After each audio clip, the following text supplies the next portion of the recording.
un business à votre service et non pas vous au service de votre business.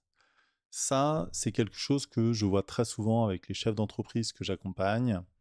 C'est qu'on a un peu trop tendance à avoir un business qui ne tourne que par le temps qu'on passe dedans.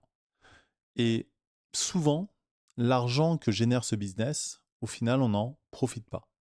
L'entreprise est riche, mais l'entrepreneur est pauvre. L'entrepreneur, il va avoir des obligations par rapport à son business. Déjà, le temps qu'il va passer dedans, toute la partie contractuelle, la RC Pro, la mutuelle, la prévoyance et toutes ces choses-là. Tout ça, déjà, ça a un coût.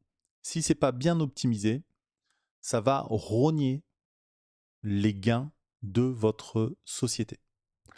Ensuite, on a un côté où on se dit, est-ce que je suis en salaire? Est-ce que je suis en dividende? On entend beaucoup parler de ces sujets-là aujourd'hui. Ça va être important de voir, suivant la typologie de votre société, SAS, EURL, SASU et compagnie, de voir ce que vous pouvez faire, comment on l'optimise. Mais la base, aujourd'hui, c'est de savoir quel est le montant que vous avez besoin au final pour vivre. Parce que c'est ça le réel sujet. Vous avez une entreprise qui génère, je ne sais pas, 100 000 euros à l'année. On parle de chiffre d'affaires. Quelles sont les charges derrière? Ça, c'est très important.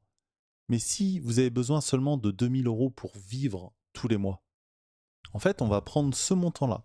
On va regarder 2 000 euros, ça représente combien en chargé?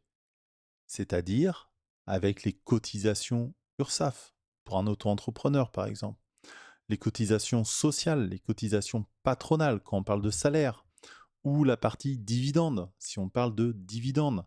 Ensuite, c'est quoi les charges de votre société? Le coût de l'assurance professionnelle, le coût des locaux si vous en avez, toutes ces choses-là. C'est très important de prendre en compte de combien vous avez besoin pour savoir de combien votre entreprise doit générer au minimum. Ça, c'est la base.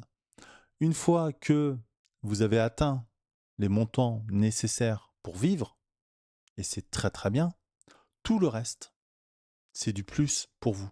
C'est du plus que vous pouvez investir dans votre société, que vous pouvez investir en patrimoine, créer du patrimoine par votre société, c'est possible. Créer du patrimoine pour vous aussi, c'est possible. Donc c'est important de prendre les choses dans le bon sens, d'aller optimiser. Et l'optimisation, on sait faire. Donc n'hésitez pas. Il faut optimiser sa situation en sachant de combien on a besoin tous les mois. Ensuite, en allant chercher l'optimum entre le salaire et les dividendes ou autre type de rémunération possible, prise en charge d'un véhicule, prise en charge de locaux. Il y a différentes choses qui peuvent être prises en compte.